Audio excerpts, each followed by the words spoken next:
Bonjour la communauté. Aujourd'hui, un produit un peu encombrant, le Fermzilla 55 litres de chez Kegland.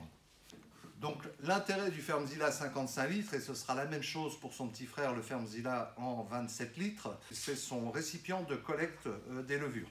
Via un système de vanne, donc efficace, vanne papillon, donc pas de problématique éventuellement d'infection. Vous allez venir fixer via un système dérivé du triclamp le collecteur en fond de Fermzilla, qui a lui une forme cylindro-conique, il y a un cône de fond de cuve, de manière au fur et à mesure de vos étapes de fermentation à pouvoir délevurer, et c'est aussi ce qui vous permettra en passage en garde au froid d'évacuer une majorité des houblons que vous pourriez avoir mis suite à un dry hopping.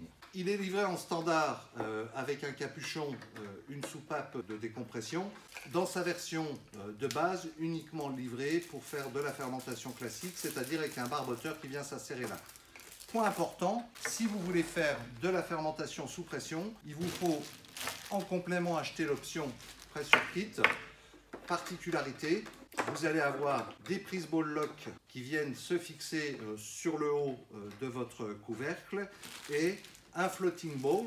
Particularité, donc c'est cette bowl qui va flotter sur le haut de votre liquide, qui va vous permettre, en soutirage direct et en injectant du CO2 pour ne pas dépressuriser, de tirer directement votre bière sans repasser par une étape de transfert.